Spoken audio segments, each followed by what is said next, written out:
One simple warning అందరికీ ఇస్తుంది, ముఖ్యంగా రెడ్ శాండర్స్ అందరికీ కూడా.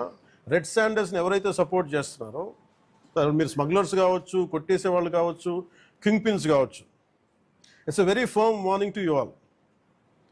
ఆపరేషన్ కగార్ లాంటిది ఎక్స్ట్రీమ్ లెఫ్ట్ వింగ్ ఎక్స్ట్రీజంనే హ్యాండిల్ చేయగలిగినప్పుడు ఈ కంట్రీ, ఒక ఐడియాలజికల్ బేస్డ్ ఉన్న వాళ్లే కూర్చోబెట్టి కష్టమైపోతుంది లొంగిపోతున్నప్పుడు మిమ్మల్ని తాట తీసి కూర్చోబెట్టేస్తాం స్మగ్లర్లందరినీ. It's just a political will అంతే.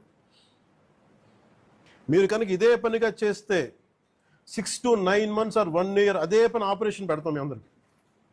మీరు స్వచ్ఛందంగా ఆపారా మంచిది, మీరు ఆపలేదా ఒక 1 year 1.5 year ప్రత్యేకమైన special zone, special operation create చేసి మళ్ళీ రెడ్ శాండర్స్ ఎవడన్నా తిరగాలి చెట్టు కొట్టాలంటే కూడా భయపెట్టే స్థితికి మేము తీసుకొస్తాం.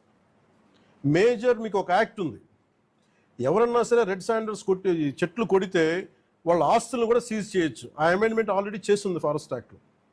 You have to be very very clear on that. So ప్రభుత్వం ఇంకా ఆలోచిస్తూ ఉంది తటపాయిస్తుంది, ఇంకా ఆ తటపాయింపులు లేవు.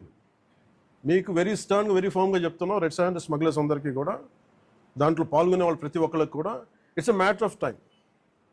సో మీ అందరూ కూడా మర్యాదగా మీరు వెనక్కి వెళ్ళిపోయి వేరే పనులు చూసుకుంటారా లేదా ఇవే చేస్తారనేది చాయిస్ ఇస్ యువర్స్.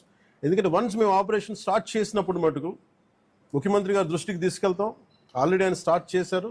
ఇవన్నీ కాకుండా మేము బోల్డ్గా నరికేస్తాం, మమ్మల్ని ఎవరు ఆపర్ ఏం చేయరంటే ఇది ఒక ఎన్డీఏ గవర్నమెంట్, గుర్తుపెట్టుకోండి.